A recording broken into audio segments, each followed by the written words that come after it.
اعوذ باللہ من الشیطان الرجیم۔ بسم اللہ الرحمن الرحیم۔ تمام دیکھنے اور سننے والوں کو السلام علیکم۔ بیان کیا جاتا ہے کہ بنی اسرائیل میں ایک شخص تھا جس کی بیوی نہایت حسین تھی، جس پر وہ اسرائیلی فدا تھا۔ چنانچہ جب اس عورت کا انتقال ہو گیا تو اس اسرائیلی کو بڑا دکھ ہوا اور ایک مدت تک وہ اس عورت کی قبر پر بیٹھا روتا رہا۔ اتفاقاً حضرت عیسیٰ علیہ السلام کا ادھر سے گزر ہوا تو انہوں نے اس اسرائیلی کو پریشان حال دیکھ کر اس کا سبب معلوم کیا۔ جب اسرائیلی نے اپنا واقعہ بیان کیا تو حضرت عیسیٰ علیہ السلام نے دریافت فرمایا، کیا تو چاہتا ہے کہ میں اس کو تیرے لیے زندہ کر دوں؟ اس نے عرض کیا، حضور یہی تو میں چاہتا ہوں۔ چنانچہ جب حضرت عیسیٰ علیہ السلام نے اس قبر کے مردے کو آواز دی تو قبر سے ایک حبشی غلام، جس کے ناک کے نتنوں، آنکھوں اور جسم کے دوسرے سوراخوں سے آگ کی لپیٹیں اٹھ رہی تھیں، حضرت عیسیٰ علیہ السلام کو دیکھتے ہی غلام نے کلمہ پڑھا کہ لا الہ الا اللہ عیسیٰ روح اللہ۔ اسرائیلی نے یہ دیکھ کر عرض کیا، حضور مجھ سے غلطی ہو گئی، میری بیوی کی قبر تو دوسری ہے۔ یہ سن کر حضرت عیسیٰ علیہ السلام نے حبشی کو حکم دیا کہ تم اپنی قبر میں واپس ہو جاؤ۔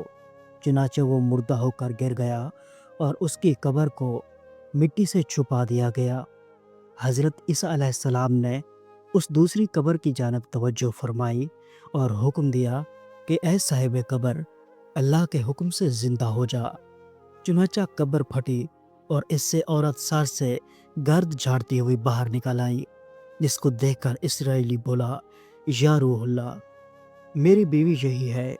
اور حضرت عیسیٰ علیہ السلام کے حکم سے وہ اسرائیلی اپنی بیوی کو ہمراہ لے کر واپس ہونے لگا، مگر عرصہ سے جاگا ہوا تھا، اس لیے اس پر نیند کا غلبہ ہو گیا اور اس نے بیوی سے کہا کہ تیری قبر پر گریہ وزاری اور بیداری نے مجھے ہلاک کر دیا ہے، اس لیے میں چاہتا ہوں کہ کچھ دیر آرام کر لوں۔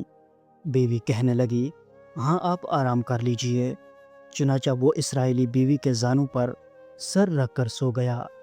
اتنے میں ایک اور فرط محبت و غلبہ عشق سے مجبور ہو کر شہزادے کے سامنے جا کھڑی ہوئی۔ ادھر جیسے ہی شہزادے کی نظر اس پر پڑی، وہ بھی اس کو دیکھ کر اس پر فریفتہ ہو گیا اور عورت کی خواہش پر اس کو اپنے گھوڑے پر بٹھا کر لے گیا۔ چنانچہ اس کے شوہر نے بیدار ہو کر اپنی بیوی کو نہ پایا تو نہایت پریشان ہوا اور اس کے ملنے کی تدبیر سوچنے لگا۔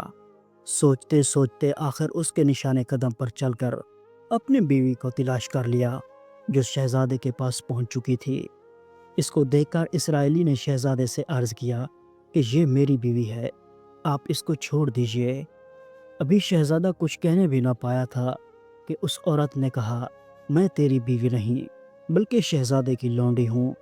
یہ سن کر شہزادہ اسرائیلی سے کہنے لگا، کیا مجھ سے میری لونڈی کو لینا چاہتا ہے؟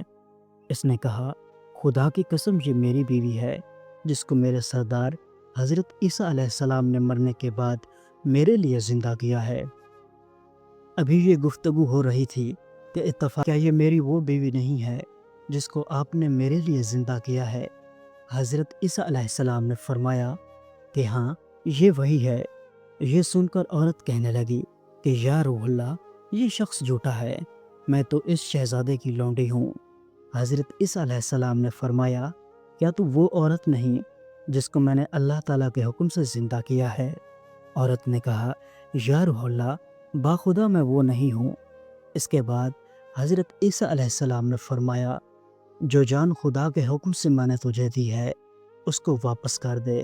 یہ سنتے ہی وہ عورت پھر مردہ ہو کر گر پڑی اور حضرت عیسیٰ علیہ السلام فرمانے لگے، جو شخص ایسے آدمی کو دیکھنا چاہے جو کافر مرا تھا اور زندہ ہو کر ایمان لایا، تو وہ اس حبشی غلام کو دیکھ لے جو پھر ایمان کی حالت میں مرا ہے، اور جو کوئی ایسے شخص کو دیکھنا چاہے جو مومن مرا تھا، پھر اللہ نے اس کو زندہ کیا اور وہ کافر ہو کر حالت کفر میں۔ اس واقعہ کو دیکھ کر اسرائیلی نے قسم کھائی، اب کبھی نکاح نہ کروں گا، اور میدانوں کی طرف نکل گیا جہاں اللہ تعالیٰ کی عبادت میں مصروف رہ کر اسے موت آ گئی۔